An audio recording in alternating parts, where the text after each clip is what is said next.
আজকে চলে গেছিলাম আমাদের এলাকার ছোট্ট একটা ক্যাফেতে। এটা কয়েক মাস আগে ওপেন হয়েছে। এর আগে আমার যাওয়া হয় নাই, আজকে প্রথমবারের মতো গেছিলাম, তাই ছোট্ট একটা ভিডিও করে ফেললাম। ভাবলাম এটা রিভিউটা তোমাদের সাথে শেয়ার করি। এটার ইন্টেরিয়র ডিজাইন খুব বেসিক অ্যান্ড সিম্পল রাখা হয়েছে। আমি যখন গেছি তখন কোনো মানুষ ছিল না, তাই মন মতো ভিডিও করে নিলাম। অফ ডেতে বেবি মানুষ বেশি থাকে। আর এটার নাম হচ্ছে আলাউদ্দিন ক্যাফে।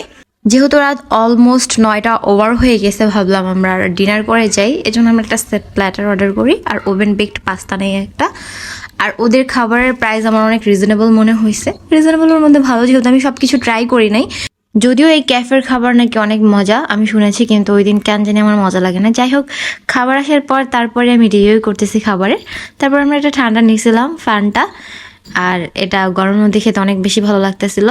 তারপরে এর মধ্যে আমাদের খাবার এসে পড়ে। খাবার আসতে আমাদের 30 থেকে 35 মিনিট লাগছে, যেহেতু কোনো মানুষ ছিল না। হয়তো আমরা যখন গেছি তখন সাথে সাথে কুক করে দিছে।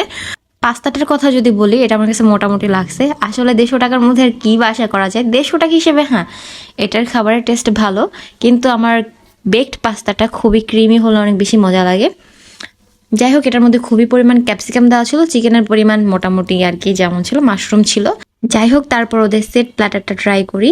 আমার ফ্রাইড রাইস বেসিক্যালি অনেক বেশি মজা লাগে, কিন্তু ওই দিন আমার তেমন বেশি জমে নেই। জানি না, ওই দিন হয়তো এমন হতে পারে। এছাড়া মানুষ অনেক সুনাম করছে এই রেস্টুরেন্টের। আর ওদের চিকেনটা একদম ওভার কুকড করে ফেলছে, যেটার কারণে চিকেনের ভিতরে পুরোই ড্রাই হয়ে গেছে। যাই হোক, প্রাইস হিসেবে খাবারের কোয়ান্টিটি অনেক বেশি, 230 টাকা হিসেবে খেয়ে একদম পেট ভরে গেছে। আপনারা চাইলে অবশ্যই এখানে যেতে পারেন। আর খাবারের টেস্ট যে এত খারাপ এমন না, ভালোই। অবশ্যই এটা ভিজিট করতে পারেন। Bye bye.